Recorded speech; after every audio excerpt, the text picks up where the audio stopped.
Welcome to grandma channel. ఈరోజు పాలకూర అండి. పాలకూరతో చుక్కకూర కలిపి వండుతున్నాను. ఈ పాలకూర 2 కట్టలు, చుక్కకూర 2 కట్టలు. ఇవన్నీ శుభ్రంగా కడిగి కట్ చేసుకొని పక్కన పెట్టుకున్నాం. అలాగే వచ్చి చూడండి, ఎండుమిరపకాయ, దినుసులు, ఉల్లిపాయ, కరివేపాకు, అంతే.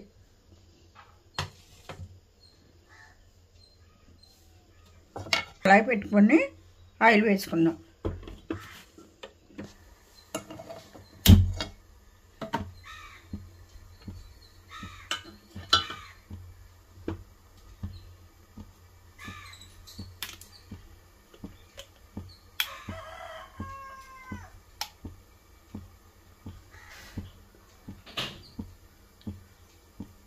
ఆయిల్ వేస్తున్నానండి. నువ్వుల నూనె 1 స్పూను. నువ్వుల నూనె వాడుతున్నాను.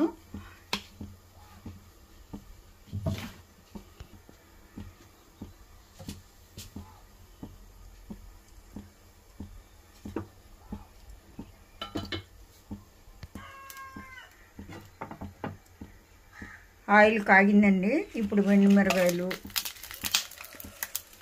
అలాగే దినుసులు కూడా వేసేద్దాం. కారం ఎక్కువ వేయాల్సిన లేదండి. ఎండుమిరపకాయలు ఎక్కువ వేసుకుంటే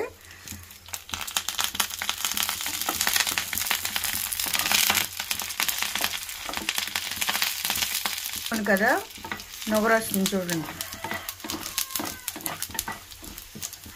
అలాగే ఉల్లిపాయలు కూడా వేసేద్దాం.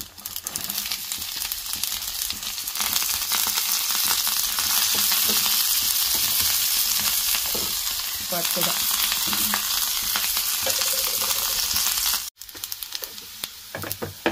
ఇదంతా వేగిపోయింది కదండి. ఇప్పుడు పాలకూర పెట్టేస్తుంది.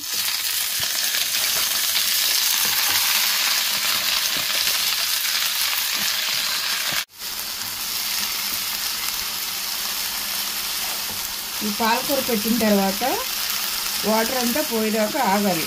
అంటే పాలకూరలో వాటర్ వస్తుంది కదా, అదంతా పోయినాక ఉడికింది అనుకున్నప్పుడు ఈ చుక్కకూర పెట్టాలి.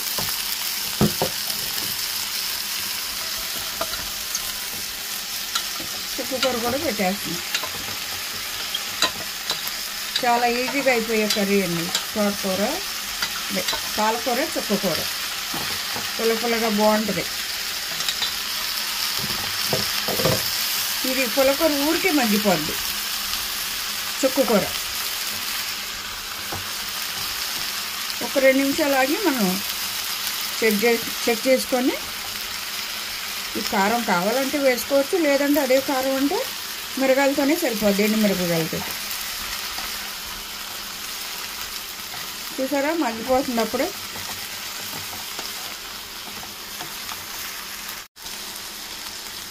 ఒక స్పూను గల్లుప్పు అండి.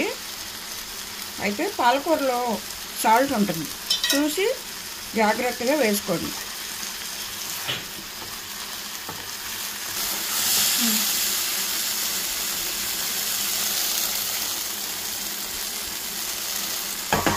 అయిపోయింది. కారం అయితే వేయలేదండి నేను. పాలకూర, చుక్కకూర అయిపోయింది. చాలా టేస్ట్గా ఉంటుంది. మీరు కూడా ట్రై చేయండి. ఈ వీడియో మీకు నచ్చితే కనుక లైక్ చేసి, షేర్ చేసి, సబ్స్క్రైబ్ చేసుకోండి. ఓకేనండి. Thank you.